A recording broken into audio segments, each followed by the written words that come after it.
What God wanted me to talk about this time is the concept of healing over vengeance.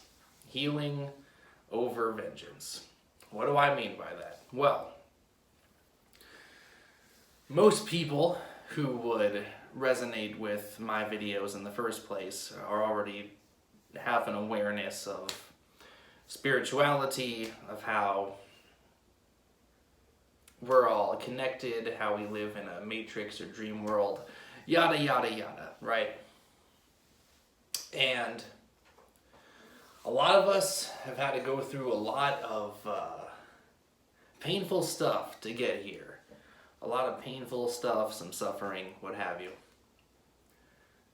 And a lot of the times, this is caused by other human beings, right?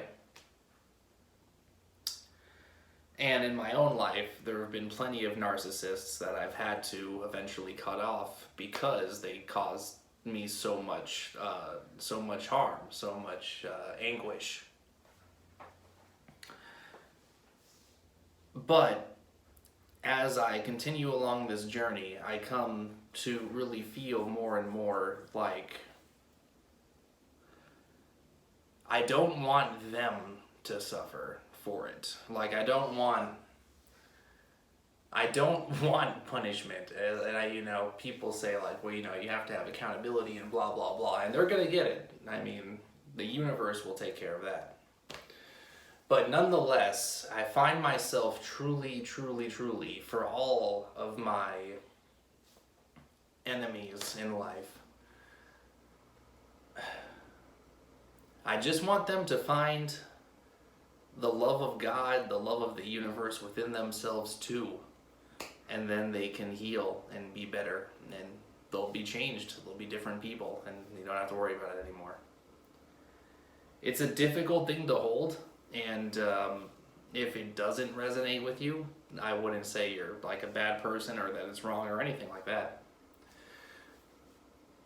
It's taken a while for me to hold on to this, but I suppose it's because as we continue along this journey, it becomes more and more clear how God is a part of everyone and everything.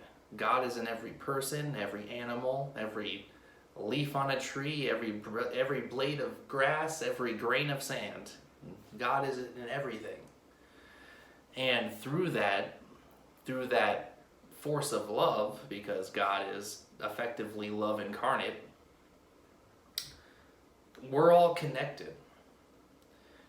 We really are all one human family, and then beyond that, we're all one, what would you even call it? We're all one. How about that? Let's keep it simple. We're all one. Division is an illusion. And as this becomes more and more clear, it legitimately becomes harder and harder to desire vengeance. Like, in the heat of the moment, right? Let's say, this is a good example. I live near Atlanta, Georgia, like 30-ish minutes out, and they have the most horrifically terrible, inconsiderate drivers on this planet, I'm convinced. So, in the heat of the moment, some asshole will nearly ram into my car to cut me off every day or whatever. And sure, for like the first few seconds, right, the knee-jerk human reaction is, oh, that fuck. But then it goes away.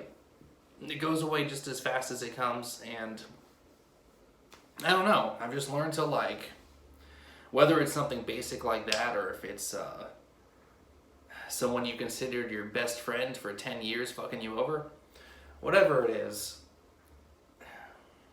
I just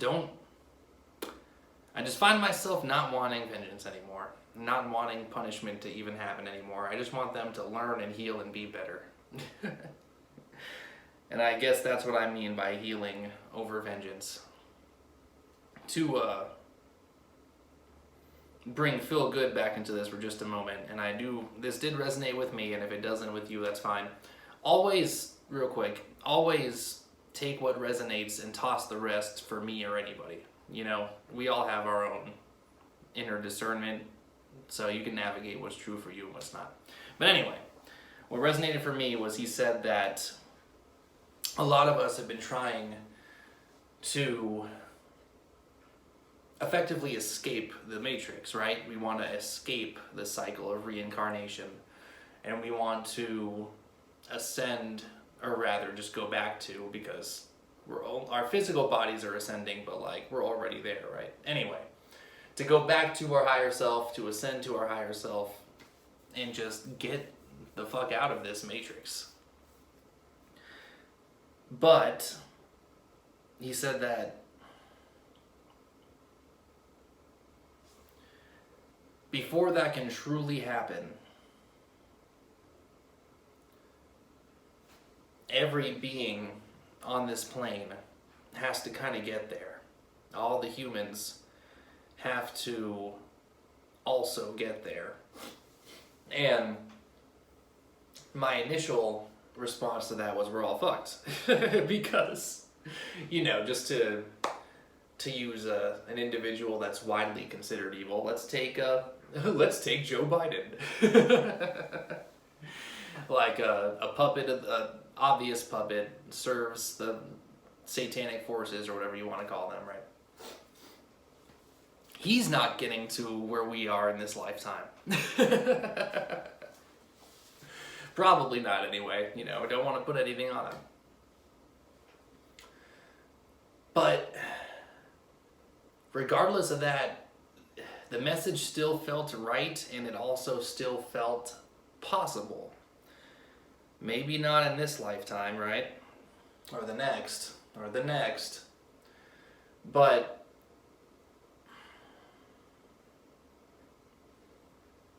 we have to lead by example. If we can hold in this truth, this love, that we are all one, that division is an illusion, and that even terrible people should be given an opportunity to change, to find God and love within themselves, it'll create a ripple effect. What you get, what you put out into your life experience, right? And that impacts other people's experiences. So, as difficult as it can be, especially for the comical supervillains on top, if we can try to hold unconditional love, even for terrible people, even for what we perceive to be terrible people, I should say, if we can hold on to this idea of healing over vengeance, I think that we can all get to where we're wanting to go a whole lot faster.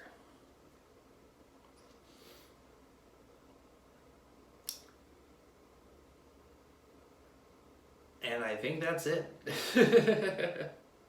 I think that's all I got this time, guys. I'll continue to make more as things come to me.